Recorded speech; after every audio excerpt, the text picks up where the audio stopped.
حسنت جميع خصاله صلوا عليه. بہت بڑا ایک مسحیپ ہے کہ اپنی بچے بھاگ رہے ہیں عدالتوں میں مرضی کی شادیاں کرنے کے لیے، اور ماں باپ ڈٹے ہوئے اپنی مرضی پوری کروانے کے لیے. یہ بھی نادان ہیں، وہ بھی نادان ہیں. ان نوجوانوں سے کہتا ہوں ایسا عشق نہ کرو کہ عدالتوں میں جا کے نکاح کر رہے ہو. ماں باپ کی دعا نہ ملی تو زندگی بھر کبھی بہار نہ دیکھو گے. اور ماں باپ سے کہتا ہوں ایسا ظلم نہ کرو بس یہیں تیری شادی کرنی ہے تو کرنے تو جہاں جاتا چلا جا. یہ ظلم بھی مت کرو. ہمارے دیس میں بیٹیوں سے کوئی نہیں پوچھتا کہ بیٹی یہ رشتہ ہے تیرا کر دیں. بیٹے تو آج کچھ روشن زمانہ آ گیا پھر بھی کچھ اکڑ مکڑ کر لیتے ہیں، لیکن دیہاتوں میں نہیں ہو سکتا. یہ ہمارے ماحول میں یہ کوئی نہیں ہے. اسے وہیں کرنی پڑے گی جہاں باپ نے کہہ دیا ہے. وہ اسے نہیں پسند مجھے آ کر کہے گا، اسے کہے گا جی میں اتنے نہیں کرنا لیکن میرا پیو ڈنڈا چاہیے کھلوتا میں کی کراں. یہ زیادتی اور ظلم ہے. اور کہیں بچے تو آواز اٹھا لیتے ہیں، بچیاں تو بول نہیں سکتی، گھٹ گھٹ کے مر جاتی ہیں. کوئی ماں باپ یہ سلیقہ نہیں رکھتا بیٹی یہ تیرا رشتہ آیا ہے ہم کر دیں، تیری پسند ہے ہم کر دیں. صرف بچیوں کو بتایا جاتا ہے، بتانے کی تکلیف بھی گوارا نہیں ہوتی. بس بھائی ہو گیا تیرا. ہمارے فیملی ٹرم بہت ذمہ دارہ فیملی، وہ بھی ہم ایک بچی کا فون ہے مجھے، ہمارا بہت پرانا تعلق گھر جیسا. مولانا مجھے اتنی تعلیم دلوائی، اتنے اعلیٰ کالج میں پڑھایا، اور مجھے فون آیا کہ تیرا اسی رشتہ کر چھڑیا، بس اتھے کر چھڑیا تے فلانی تاریخ نو تیرا نکاح ہے. تو میں اس پر بھی راضی تھی، لیکن اتنا تو دیکھ لیتے کہ انسان بھی ہے کہ نہیں. ایک شرابی سے مجھے باندھ دیا، آج میری زندگی عذاب بنی ہوئی ہے. چلو جہاں اپنی مرضی پوری کرتے کرتے بس اسی گھر تو باہر نہیں کرنا، گھرج کرنا تے گھر شرابی تو سوا ہے کوئی نہیں، لہذا اتھے ہی کرنا. یہ قوم کا بت توڑو. جی ہاں اساں جی صرف ارائیاں کرنا ہے، اسی صرف راجپوتاں کرنا ہے، اسی شیخ ہیں جی اسی شیخان اسی باہر کدی رشتہ نہیں کیتا. ٹھیک ہے اپنے قوم میں کرو اچھی بات ہے، اگر جوڑ نہیں تو اللہ کے واسطے باہر نکلو. اگر آپ کی بیٹی تیار نہیں تو اللہ کے واسطے ذبح مت کرو. یہ ظلم ہے، یہ زیادتی ہے. قبول لڑکی کرتی ہے نہ کہ ابا، قبول لڑکا کرتا ہے نہ کہ ابا.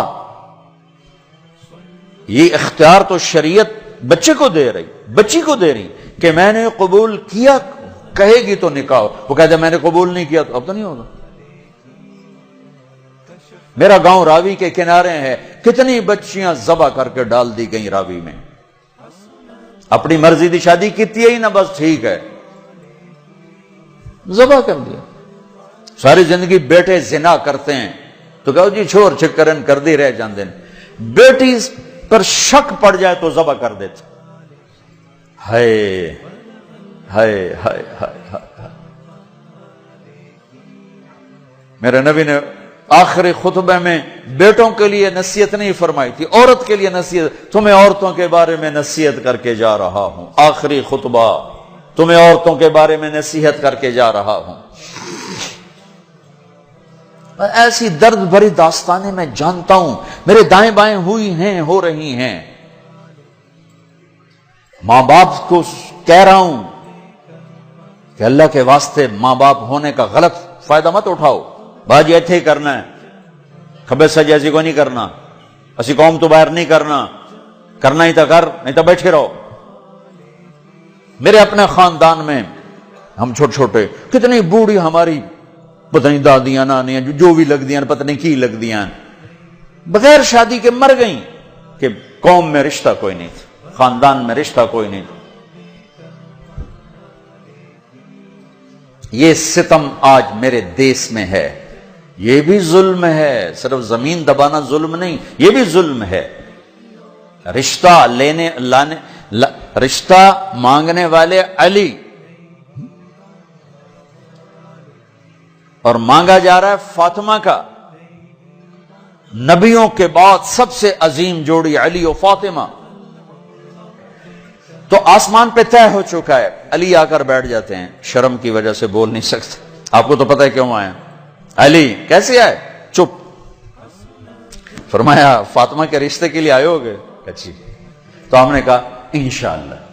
پہلے ایک حدیث سنو. میرے نبی نے کہا میں نے جہاں شادی کی, میں نے جہاں بیٹی دی, پہلے آسمان سے وحی آئی, پھر میں نے قدم اٹھایا. اس کا مطلب ہے آسمان سے وحی آ چکی ہے کہ چونکہ پہلے ابو بکر نے آ کے رشتہ مانگا, آپ نے انکار کر دیا. حضرت عمر نے آ کے رشتہ مانگا, آپ نے انکار کر دیا. عبد الرحمن بن عوف نے حضرت علی سے کہا علی تو جا مانگ, تجھے نہیں انکار ہوگا. حضرت علی نے کہا میں تو بہت غریب ہوں, میرا تو گھر بھی اپنا نہیں, مجھے دے دیں گے؟ کہا ہاں ضرور, تجھے ضرور دیں گے. تو ان کو بھیج کر نا خود باہر سارے کھڑے ہو گئے. تو آپ نے کہا اچھا انشاءاللہ, اور یہ کہہ کر اٹھ گئے.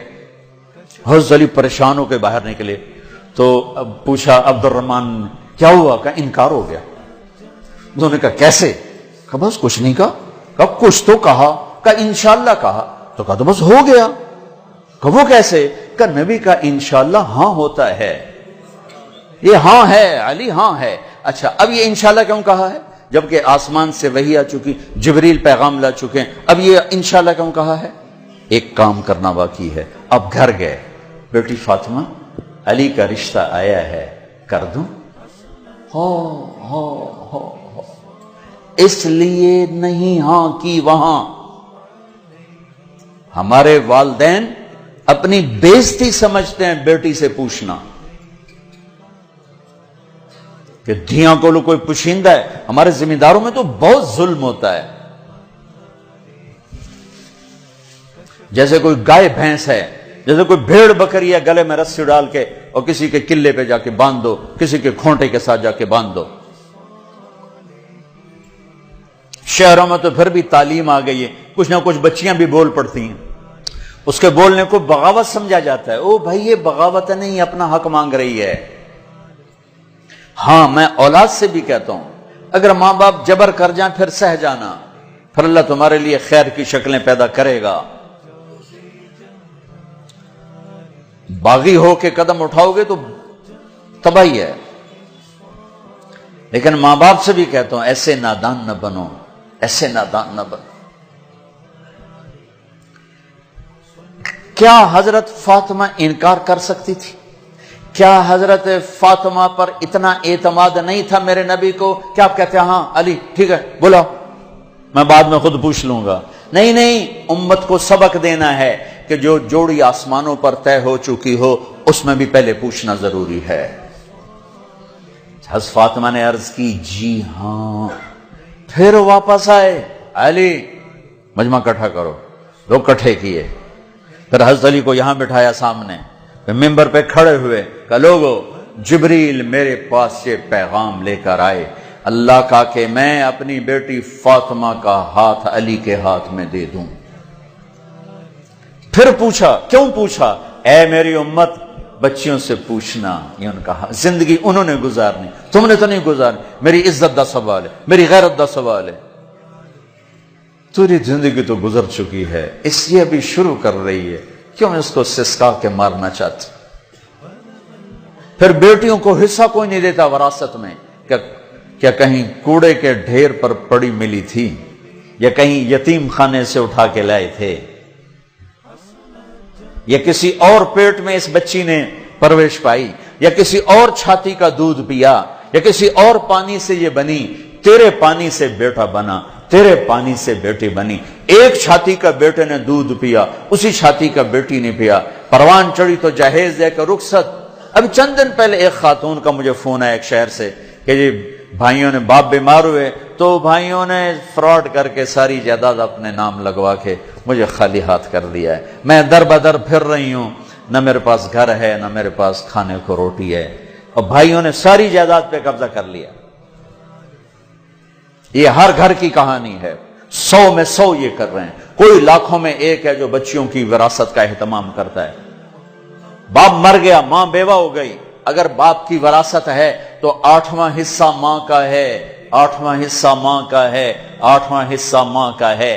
ماں کو یہاں تک مت پہنچاؤ کہ تمہارے سامنے یوں کرے، جس کی چھاتیاں لٹک گئی تمہیں دودھ پلاتے ہوئے، وہ یوں کرے کہ مجھے پیسے دو۔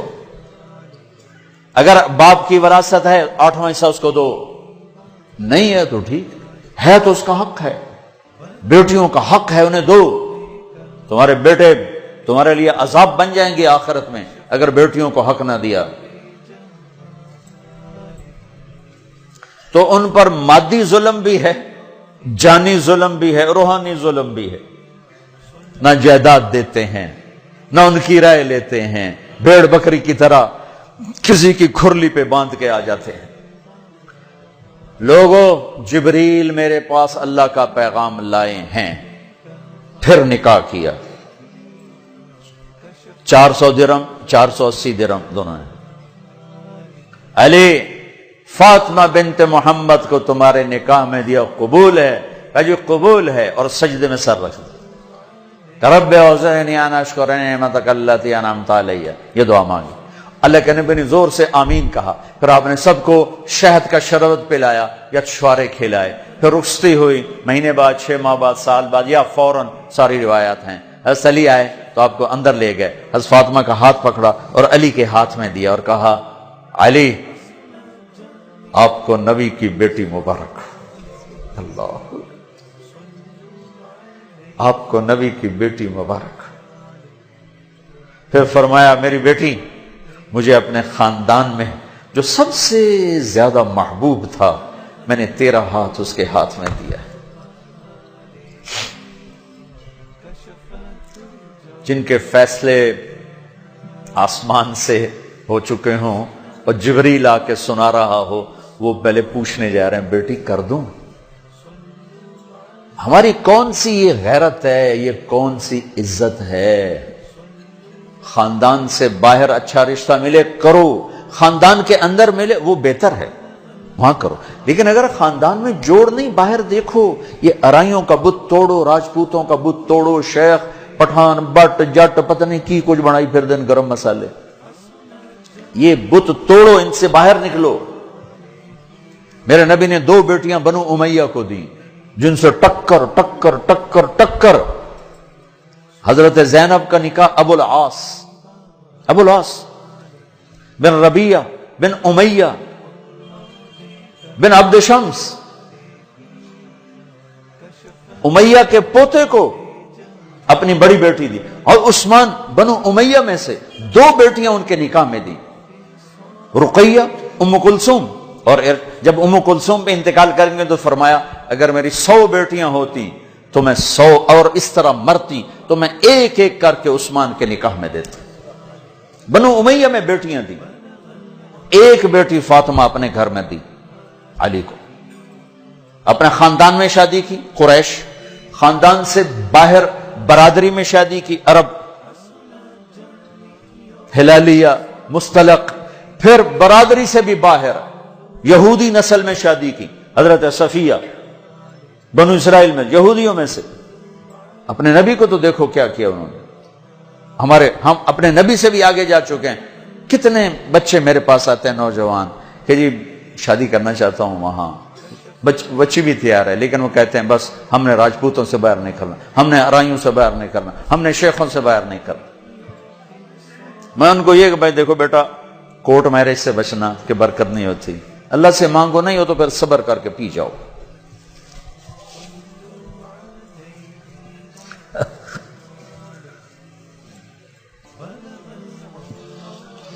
اچھا بھائی بس کریں۔ تو یہ ایک خوبصورت زندگی ہے جس کو سیکھنے کی ضرورت ہے۔ یہ تبلیغ میں جانا، اس کو سیکھنا ہے۔ یہ وہ زندگی کے وہ مسائل ہیں جو عام طور پر ممبر سے بیان نہیں ہوتے، عام طور پر ان کو نہیں سامنے لایا جاتا، جس کی وجہ سے ہم ایسے الجھے پڑے ہیں۔ میں آپ کی منت کرتا ہوں، اپنے نبی کی پاکیزہ سیرت سیکھو، زندگی سیکھو، قرآن پڑھو، سیرت پڑھو، علماء سے رابطہ رکھو، علماء کو عزت دو، ہر فرقے کے عالم کو عزت دو۔ آپ سے اختلاف کرے، آپ کو برا بھلا کہے، عزت سے سلام کرو، محبت کرو، تبلیغ میں وقت لگاؤ، تو انشاءاللہ آپ کی زندگی کے روشن باب کھلتے چلے جائیں گے اور وہ چلا 4 مہینے کے لیے تو جس کے نصیب میں ہوگا وہ نکلے گا. لیکن ایک مطالبہ میں ہر بیان کے آخر میں کیا کرتا ہوں، وہ اب بھی کر رہا ہوں کہ ماشاءاللہ اکثر نوجوان کھڑے ہو بیٹھے ہو، پیچھے بھی گراؤنڈ میں لوگ بیٹھے ہوئے ہیں. میں آپ سب سے توبہ کی تشکیل کروانا چاہتا ہوں کہ آؤ ہم سب مل کر اجتماعی توبہ کر لیں کہ توبہ سے اللہ خوش پڑا ہوتا اور پچھلے سارے گناہ معاف ہو جاتے ہیں. تو کیا خیال ہے، توبہ کرنا ہے؟ تو توبہ کرتے ہو، پکی کرتے ہو؟ کہو میرے ساتھ، یا اللہ میری توبہ. پھر کہو یا اللہ میری توبہ. پھر کہو یا اللہ میری توبہ. مبارک مبارک مبارک. اگر آپ نے پکی کر لی ہے تو اللہ کے فضل سے آپ کے پچھلے سب گناہ معاف ہو گئے. اب ان علماء سے پوچھ لینا کہ اس کی ترتیب کیا ہے، فرائض چھوٹے ہیں کیا کرنا ہے، حقوق چھوٹے ہیں کیا کرنا ہے، لیکن گناہ معاف ہو گیا. نماز نہیں پڑھتا تھا، گناہ معاف. اب کرنا کیا ہے، کسی کے حق دبائے تھے، گناہ معاف. اب حق ادا کیسے کرنا، یہ اپنے اہل علم سے یا جس پر آپ کو اعتماد ہو اس سے جا کر آپ پوچھ لو. اور آپ جہاں جہاں سے آئے ہو، میری یہ گزارش ہے، مہینے میں 3 دن تبلیغ میں ضرور جاتے رہو. صرف 3 دن نیت کرتے ہو سارا مجمع سارے وہاں. اور جو آپ فیصل آباد میں رہتے ہو تو جمعرات کو مرکز میں جایا کریں، جو ہمارا یہاں اسماعیل مسجد ہے جہاں ماشاءاللہ دین کی بات جمعرات کو ہوتی ہے. رات وہاں گزارو، آپ کو بہت فائدہ ہوگا، ورنہ کم مغرب سے عشاء کا وقت ضرور وہاں گزارو. اور آخری بات یہ ہے کہ اگر آپ کسی سے لڑے ہوئے ہو تو یہاں سے اٹھ کے صلح کر لینا. لڑائی زیبا نہیں، قطع تعلق. لڑائی ہونا کوئی مسئلہ نہیں، اونچ نیچ کوئی مسئلہ نہیں، قطع تعلق، بول چال باجی ہونا سی گل ہی نہیں کرنا. اسی جی بس بائی کاٹ کرتا ہے، جڑا ادے جاوے گا وہ ساڈا دشمن. ہمارے دیہاتوں میں تو یہ کہتے جڑا اونوں ملیا وہ ساڈا بھی دشمن ہے، اسی لیکے چھک چھڈن. اے جٹاں دے بیٹھے ہوندے میں انہاں دے اسی لیکے چھک چھڈن. اے لیکے مٹا چھڈو نہیں تو موت او لتر مارنے نا. تو بھائیو جس سے آپ ناراض ہو، لڑے ہوئے ہو، صلح کر. خاص طور پر بیوی سے کھٹ بٹانا تو جاتے ہی صلح کرنا، چونکہ جب میاں بیوی لڑ کے صلح کرتے ہیں تو اللہ ان کے پچھلے سارے گناہ معاف کر دیتے ہیں، سارے گناہ معاف کر دیتے ہیں. اور عجب حدیث سنو، سب سے پہلے جو ترازو میں تولا جائے گا نا عملوں کو، تو نماز ہے یا روزہ یا تبلیغ یا علم یا حج؟ نہیں، سب سے پہلے بیوی سے سلوک تولا جائے گا. سب سے پہلے بیوی سے کیا کرتا تھا یہ تولا جائے گا. اس لیے بھائیو اگر کوئی انبن ہے، ہو جاتا ہے، کوئی مسئلہ نہیں، ہو جاتا ہے، صلح کر لینا. صلح کر، کسی سے آپ کی بول چال بند ہے، خود جا کے سلام کر لینا، تو انشاءاللہ اللہ آپ کے لیے خیر برکت کے راستے کھولے گا. اب جو بھائی ہمارے بچے کل سے جا رہے ہیں نا بچے ہمارے ہیں، تو جو کل سے ہمارے بچے جا رہے ہیں ان کے ساتھ جو بھائی چلے کے لیے نوجوان تیار ہو ذرا کھڑے ہو کے دیدار کرا دو، پھر دعا کراتے. جو ان کے ساتھ کل